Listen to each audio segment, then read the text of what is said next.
If you're like me, you got a ton of stuff to do throughout the day. You got to take care of your pets, you got to see your family, hang out with friends, take care of yourself. So cleaning could be the very last thing on your mind. And most days you're going to end up with something like this, which can take an hour to clean.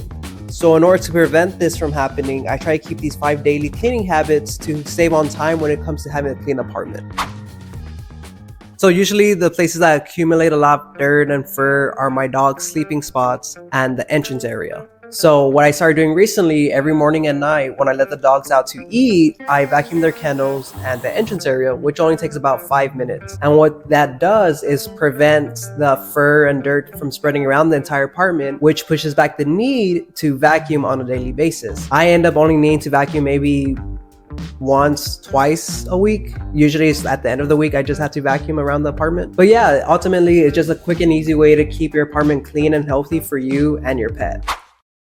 Now, this probably seems pretty simple and basic. However, in my past experiences, if you get in the habit of leaving stuff out where it doesn't belong and it slowly starts to build up, you end up having this huge visual clutter around the apartment, and then you end up having to take about 15-20 minutes to put up everything where it belongs, depending on how bad you let it get. So putting back something that you're currently using, say for example my setup as of right now, as soon as I'm done, I'm gonna put it back up instead of just leaving it out on the desk, because if I don't do that, it just gonna pile on with whatever other stuff I end up leaving up. And this ends up saving me time because I'm already here, I'm already sitting in this area. It's gonna take nothing but maybe an extra 15-20 seconds to put everything away nicely. And by doing this, you save yourself stress by not having to look at all the clutter build up.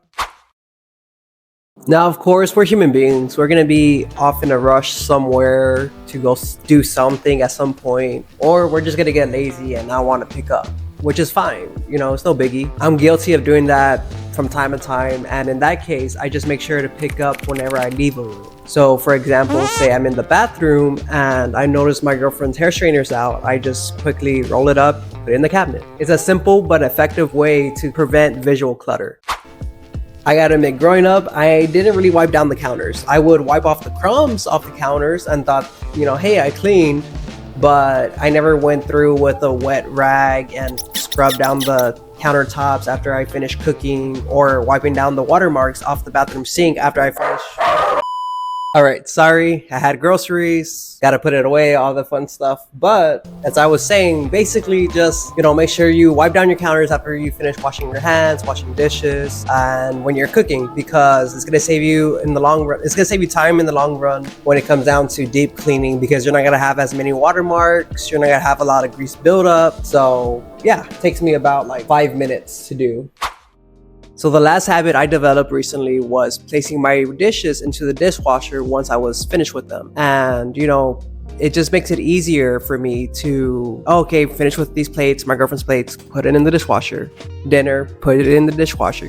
Cooking, put it in the dishwasher. Because once it gets filled up, I could just close it, turn it on, wash it, that's it. Instead of just letting it pile up in the dish or in the sink and then having to still restock it at the end of the day.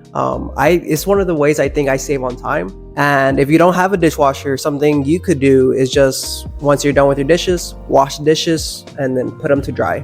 I mean, that's another effective way to save time, I think, instead of just letting it pile on, because I know we all grew up in a household where we just let the dishes pile up, and then it was someone's chore to wash everyone's dishes. And if you recall, it would take a while to do so. It ends up taking about 30 to 40 minutes to wash all the pots and pans, plates, cups, forks, everything you used. So that's why I just, again, rather just put it in the dishwasher or just wash it as soon as I'm done with it. Save you time, saves you a headache at the end of the day when you want to relax. And that's pretty much it. My 5 daily cleaning habits that help me maintain my apartment's cleanliness. Now, I do schedule myself 30 minutes a day to clean whatever needs to be cleaned throughout the apartment. But as long as I follow my 5 daily habits, I really don't have anything to do. The only 2 things that I could think of that I usually end up doing at the end of the night is either deep cleaning the stove, but that's only if I cook, or vacuuming and mopping. But that's only going to be on the weekends, so it's not an everyday thing.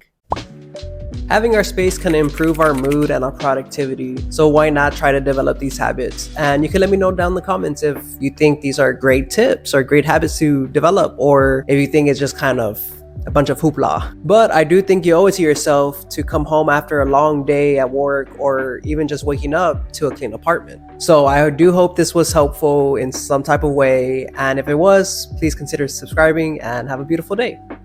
Peace.